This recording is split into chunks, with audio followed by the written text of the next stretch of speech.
ንገሪኝ ብሌን፣ ሳሚን ወደድሽዋል?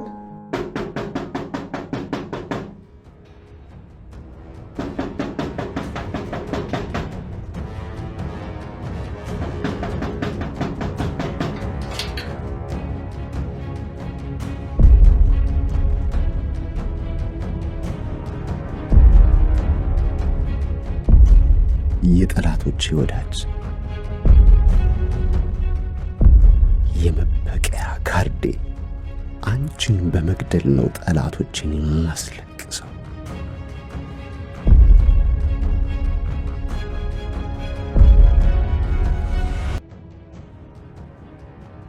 ዘመኔን በሙሉ ስትዋሸኝ ነበር፣ ስትጠቀምብኝ ነበር። ወይኔ ጉዴ!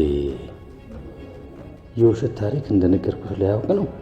ገደለኝ። በቃ በገዛ ምሳሌ ልሞት ነው።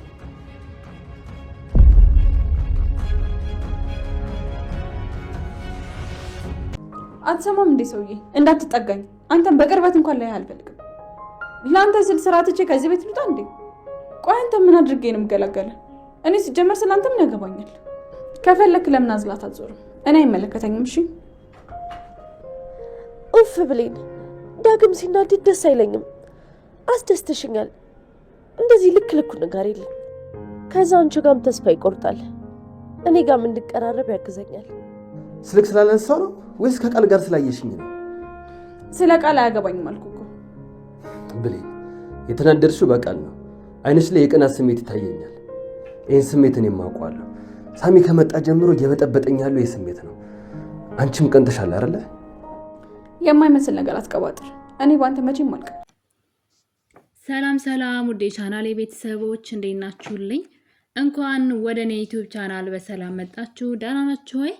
እንግዲህ በዛሬው በአደራ በክፍል 78 ላይ የበኃይሉ ተንኮል ከቀን ወደ ቀን እንግዲህ ስታይሉን እየቀየረ መጥቷን ማለት ነው። የሆነ የጀመረው ነገር ሲበላሽበት የሆነ ነገር የማያጣው በኃይሉ አሁንም ሰላምን ማሳደዱን አላቆመም። እንደሚታወቀው እንግዲህ ሰላም ወንድሟን ከቤቷ ከህይወቷ አባራ አላውቅህም ብላ እንግዲህ በልጅ በኩል ልትገለኝ የነበርክ ጨካኝ ወንድም ነህ፣ ለገንዘብ ብለህ አንተ እኔን ልታጠፋኝ ነበር በማለት እንግዲህ በእርግጥ ሰውየው ጥፋተኛ ነው። ነገር ግን ደግሞ ይህን ነገር የነገረቻት ቃል መሆኗ ነው የሚያስጠላው ነገር እንጂ ትክክል ናት። ወይም ደግሞ በኃይሉ ሰላምን ለማጥፋት ብዙ ሴራ ሲያሴር ነበረ። ቃል ልጇ ያልሆነችውን ልጅሽ ናት በማለት ድረስ ቤቷ ድረስ ከማምጣት ድረስ የደረሰው ነገር ግን ሰው የዘራውን ያጭዳል እንደሚባለው እንግዲህ በኃይሉ ለክፋቱ ለተንኮሉ ተባባሪ ብሎ ያመጣት ቃል እራሱን እንግዲህ ይሄ ሌባ ሲጣላ ሲካፈል ይጣላል የሚባለው አባባል ማለት ነው። ቃል ወደ ገንዘቡ የቀረበች ወደ ውርሱ የቀረበች ሲመስራት እንግዲህ በኃይሉን ከርተዋለች ማለት ነው። በገዛ እህቱ ፊት እንግዲህ የእሷ የሰላም ትክክለኛ ልጅ እንደሆነች የሚያሳየውን መረጃ በራሷ በድብቅ በመቀየር እንግዲህ ማንም ሰው ሊገምተው ሊያስበው የማይችለውን ነገር በማድረግ በኃይሉን ከጨዋታ ውጭ አድርገዋለች። በዛም እንግዲህ እሱን ብቻ አይደለም ያደረገችው። በነገራችን ላይ በኃይሉ ላይ ብዙ ነገሮችን አድርጋለች። የሆነ ነገርን ካስተካከለላት በኋላ በኃይሉን ማስወገድ ነው ሁል ጊዜ ሀሳቧ። ብቻዋን ማሸነፍ ነው የምትፈልገው ቃልና 100% 25% ነው የሚሰጥሽ የተባለችው ቃል እንደዛም አይሆንም፣ እኔ የምፈልገው ሙሉውን ነው በማለት እንግዲህ ብዙ ጊዜ አይታችሁ ከሆነ በኃይሉ ነገሮችን ያመቻችላታል። ወደ ሰላም ገንዘብ የምትቀርብበትን መንገድ ያመቻቻል። እንግዲህ እሷ ናት ዋና ቁልፏ። ልጅ እንደመሆኗ የሰላም ትክክለኛ ልጅ ናት ተብሎ እዛ ቤት እስካለች ድረስ የገንዘቡ ወራሽ የምትሆነው እሷ ናት። ሰላም የሆነ ነገር ብትሆን የሰላም ንብረት ወደ ቃል እንደሚሆን በኃይሉ ያውቃል።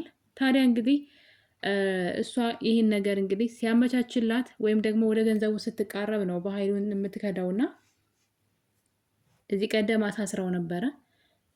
ልክ ሲታሰር ግን ነገሮች ሁሉ ብልሽት ነው ያሉባት። በዛ ሰዓት እንግዲህ ለምንድነው ቸኩዬ በኃይሉን ያሳሰርኩት ስትል ነበረ። እቅዳ ነበረ ሰላምን እንዴት እንደምትገላት በኃይሉ እንዴት አድርጋ እንደምታስወግደው ወደ ገንዘቡ ልክ ስትቀርብ ነገሮችን ካመቻቸላት በኋላ እሱንም ሳሚንም ሁሉንም ሰው ካጠገቧ እንደማስወገድ እንዴት እንደምችል ሂሳብ ሰርታ ነበር ቃል።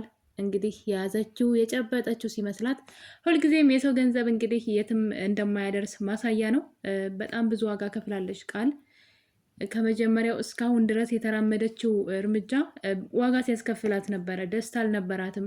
ያገኘችው ትርፍ ገንዘብ የለም። በስቀቀን ነበር ህይወቷን ያሳለፈችው እና እስካሁን ድረስ ግን አንድ ጠብ ያለላት ነገር አለመኖሩ በጣም ነው የሚገርመው።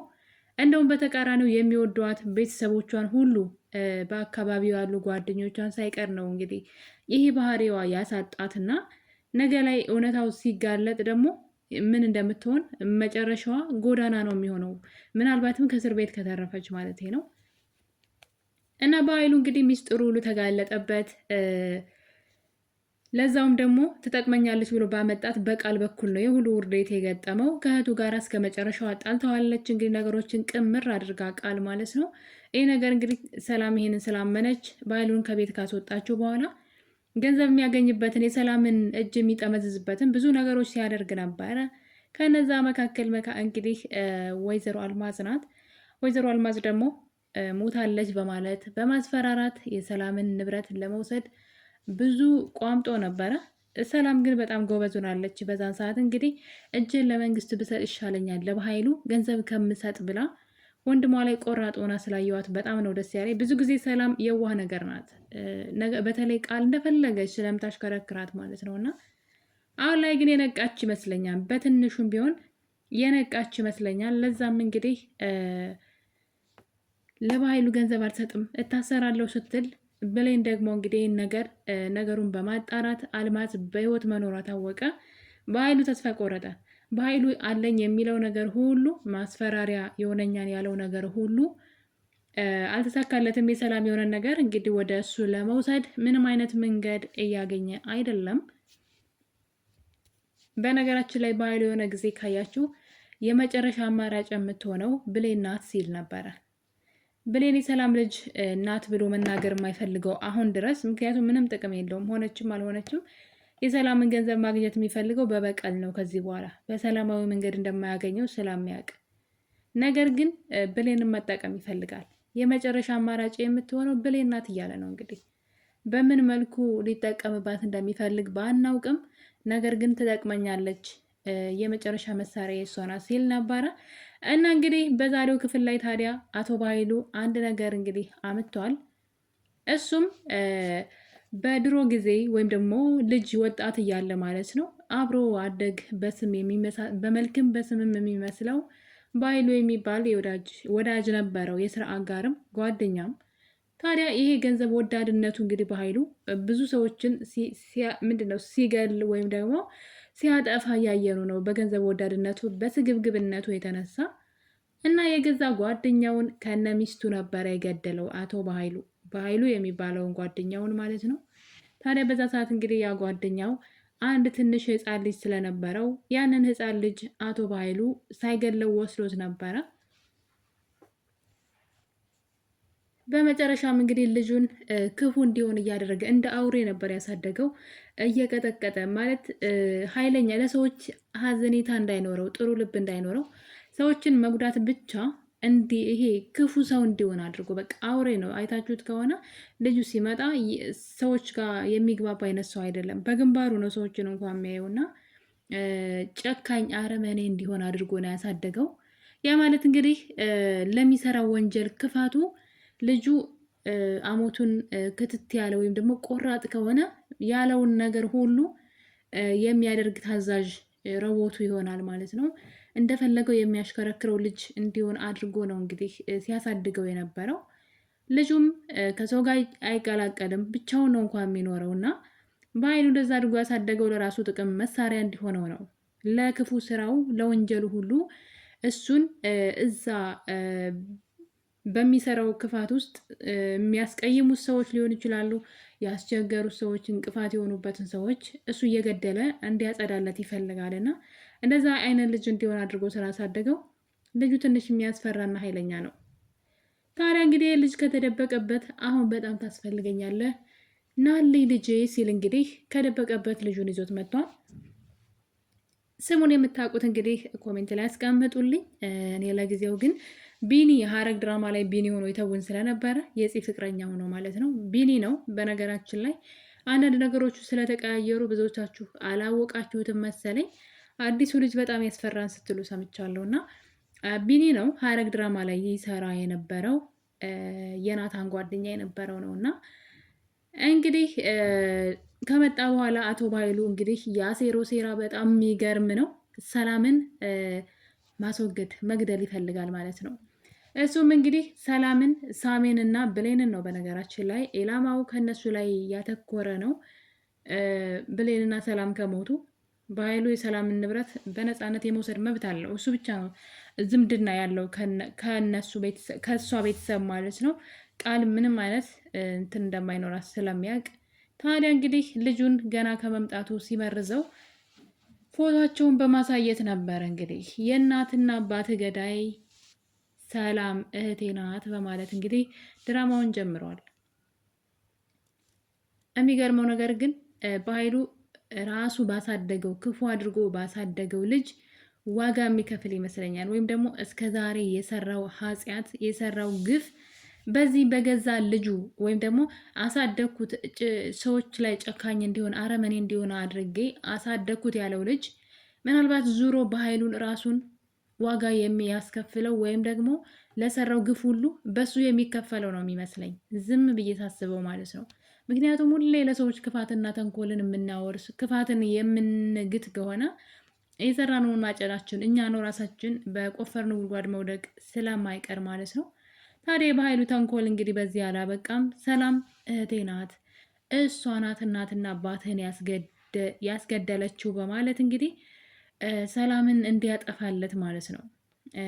እና በዛውም ደግሞ ሳሚ ገዳዩ ደግሞ ተቀጥሮ የገደለው ሳሚ ነው። የእነሱ ወዳጅ የሆነችው እና እሷን ብትገሉበት ወይም ደግሞ እሷን ብትገሉ ማለት ብትገልባቸው ደም እንባ ነው መታስለቅሳቸው። በጣም የሚወዷት ወዳጃቸው ናት በማለት እንግዲህ ብሌንን ደግሞ የእነሱ ተባባሪና ወዳጅ በማለት የብሌንንም ፎቶ አሳይቶታል። የሚገርመው ነገር ግን ቢኒ ማስተዋል አለበት። ምክንያቱም ይቺ ልጅ ማለት ነው በጣም ሕፃን ልጅ ናት፣ ብሌን ማለት ነው። የእሱ ቤተሰቦች ደግሞ የሞቱት እሱ ራሱ ሕፃን ነበረ፣ ምንም አያውቅምና በዛን ዘመን ያልተወለደችን ልጅ ብሌን የእሱ እናት አባቶች ገዳዮች ጋር ትብብር አላት ሲባል በዛ ላይ ደግሞ አሁንም ራሱን ማሰብ ወይም ደግሞ ማገናዘብ የሚችል ሰው ይመስለኛል። ለምሳሌ ሳሚን ማየት እንችላለን። ሳሚ በጣም ወጣት፣ በእድሜ ራሱ ከሱ ሊያንስ የሚችል ሰው እንደሆነ ያውቃል። እሱ ደግሞ እናት አባቱ ሲሞቱ አያውቅም። ስለዚህ በዛ ዘመን ያልተወለደ ሰው እናትና አባትን ገለዋል ሲባል መጠርጠር አለበት። ደስ የሚለው ነገር ግን ልጁ በጣም ተጠራጣሪ ነው። በኃይሉን ራሱ አያምነውም። ታዲያ እንግዲህ በኃይሉን እህቴ ናት የገደለችው በማለት ለቢኒ ነግረዋል። ታዲያ በሱ ይናደድበትና እንዴት ነው ሁሉ ዘመን እህትህ ቤተሰቦችን ገላ ትደብቀኛለህ? በዛ ላይ እህት እንዳለህ ራሱ ነግረኸኝ አታውቅም በማለት በኃይሉን ጀርባውን ሰጥቶት እያወራው ነበረ። በኃይሉ እንዴት ትዋሸኛለህ ብሎ ቢኒ ሲያወራ በኃይሉ የሆነ ነገር ነበር ወደ አእምሮ የመጣው። ይሄ ልጅ እኔ እሱን ቤተሰቦች እንደገደልኳቸው አወቀ እንዴ በማለት በድንጋጤ ነበር እንግዲህ ቢኒ ይዞት የመጣውን ስለት በማንሳት ሊወጋው ነበረ ከጀርባው። ሚስጥሬን አወቀብኝ እንዴ በማለት ሊወጋው ይላል። ታዲያ እንግዲህ ቢኒም መልሶ እንዴት እህትህ ቤተሰቦች ገዳይ እንደሆነች ያወቅ እስከ ዛሬ ዝም ትለኛለህ ይላል። በዛ ሰዓት እንግዲህ አቶ በኃይሉ የያዘውን ቢላ ይዞ ቁጭ ይላል። ቢላው መያዣ ወይም ደግሞ እንጨቱ የቢላው እንጨት የነበረው ቢኒ ጋር ነበረ። ዙሮ ቢኒ በእጁ ይዞ ስለነበረ እና አቶ በኃይሉ እንግዲህ ቢላውን እንደያዘው ቁጭ ይልና ቢላው ከሱ ጋር ነበረ። ልጁ ዘወር ሲል ከጀርባውን ሰጥቶ ስለነበረ ዘወር ሲል ቢላው ወደ በኃይሉ ዙሯል። እና ምን ያክል ልጁ ተጠራጣሪና ስማርት እንደሆነ ነው በጣም ያየሁትና ምናልባት ለበኃይሉ በጣም አስጊ ነው። በኃይሉ ከአሁኑ ልጁን መፍራት ጀምሯል። ልጁን በውሸት እየመረዘ መጥፎ ጥፋት እንዲያጠፋ እያደረገው ነው። በዛ ላይ ደግሞ ጨካኝና ረመኔ እንደሆነ ስለሚያውቅ ምናልባት እኔ የቤተሰቦቹ ገዳይ እንደሆንኩ ካወቀ ያስወግድ እኔንም ይገለኛል ብሎ በጣም ፈርቷን በኃይሉ። ታዲያ ምንድነው እንግዲህ ያሴረው ሴራ በኃይሉ ይህንን ኃላፊነት ይሰጠውና ሰላምንም ብሌንንም ሳሚንም እንዲገል ያደርገዋል። ከዛ በኋላ ራሱን ልጁን የሚያስገድለዋል ሳሚን ማለት ነው። ምክንያቱም ለሱ አስጊ ነው። የሆነ ጊዜ ሚስጥር ካወቀ የእሱ ቤተሰብ ገዳይ እንደሆነ በኃይሉ ራሱ እንደሆነ ካወቀ እንዴት ሊገለው እንደሚችል ከሞቱ አሟሟቱ ሊባልለት እንደሚችል በኃይሉ ካሁኑ ራሱ አውሬ አድርጎ ባሳደገው ልጅ የሆነ ግፍ ሊሰራበት እንደሚችል ካሁኑ በፍራቻ ውስጥ ነው ያለው በሚገርም ሁኔታ እና ልጁ በጣም ተጠራጣሪ ነው። ምንም ነገር አያምንም። ታዲያ ቢላውን ነበር ያየው ቶሎ ብሎ ይሄ ቢላ እኮ እኔ ጋ ነበረ፣ እንዴት ነው በኃይሉ እጅ ስር ሊቀመጥ የቻለው በማለት በተደጋጋሚ ቢላውን እያየ ነበረ። ይህ አልበቃው ብሎ በኃይሉን ዝም ብሎ ፊቱን ያየው ነበረ። እያየውም እንግዲህ የሆነ ነገር በኃይሉ ለመደበቅ እየሞከረ ነው ወይም ደግሞ የሆነ ነገር እየዋሸኝ ነው በኃይሉ በማለት በኃይሉን መጠራጠር ጀምሯል። እና እንደዚህ ከሆነ በእርግጠኝነት እራሱ በኃይሉ የቤተሰቦቹ ገዳይ እንደሆነ ይደርስበታል ሳሚ ቢኒ ብዬ አስባለሁኝ። አቶ በኃይሉ ግን ተንኮሉን አሁንም ቀጥሏል። በእርግጠኝነት ለማየት ያብቃችሁ። ታዲያ ትልቁ እንግዲህ ነገር ምንድን ነው? እንዴት ነው ሰላም ቤት የሚገባው የሚለው ነው። እሱም እንግዲህ ሌላ ታሪክ ውሸት ሲፈጥር እያየነው ነው በኃይሉ። እዚህ ቀደም ሐዋሳ ያለው ሚስት አግብቼ ነበረ እና አንድ ልጅ ነበረኝ፣ ባለቤቴ እርጉዝ ናት ትቻት ጠፋው ይላል። ከጠፋው በኋላ ግን እሷም ልጅም የት እንዳሉ አላውቅም፣ በህይወት ይኑሩ ይሞቱ አላውቅም። ሰላም ግን እድሜ ልኳን ፈልግና አምጣልኝ እያለች ታለቅስ ነበረ። የእሷ ልጅ ሳይሆን የኔ ልጅ ሳይሆን የእሷ ልጅ የጠፋ ይመስላት ነበረ እያለ የውሸት ታሪክ ይነግረዋል። እና አሁን እኔ ነኝ ብለህ ትመጣለህ ማለት ያ ልጅ አድገህ እኔን ፈልገህ እንደመጣ ሁነ ሰላም ቤት ትገባለህ። ሰላም ደግሞ ያለ ማቅማማት ትቀበልሃለች። ምክንያቱም በጣም ነበረ የምትሳሳልህ ሳታውቅህ እያለ እንግዲህ ሰላም ቤት አሁን ላይ የበኃይሉ ልጁ ነው ወይም ደግሞ በኃይሉ አባቱን ፈልጎ እንደመጣ መስሎ ወደ ሰላም ቤት ሊገባ ነው። ታዲያ የሰላምን በር ሲያንኳኳ ብሌን ከፍታለታለች። ብሌንንም እንዳያት የጥላቶች ወዳጅ አንቺ ነሽ፣ አንቺን በመግደል አስለቅሳቸዋለሁ፣ የምጀምረው ከአንቺ ነው እያለ ብሌን ላይ ሲይዝት እያየኑ ነው። ቢኒ ወደ ሰላም ቤት እየገባ ነው። በሌላ በኩል ደግሞ ብሌንና ሳሚ ፍቅር የጀመሩ ይመስለኛል። ብሌን ከሳሚ ፍቅር ወይም ስሜት ሳይዛት አይቀርም። በቀጣይ ክፍል እንግዲህ በአደራ ምን ይፈጠራል? ቢኒ ብሌን ምን ሊያደርጋት ይችላል? በጣም አጓጊ እየሆነ የመጣው አደራ ድራማ በቀጣይ ክፍል ምን ይፈጠራል የሚለው እጅግ አጓጊ ነው። ቢኒ አሁን ላይ ሰላም ቤት መጥቷል። በቀጣይ በሌላ ቪዲዮ እስከምንገናኝ የዛሬው ይሄን ይመስል ነበረ። ባይ ባይ።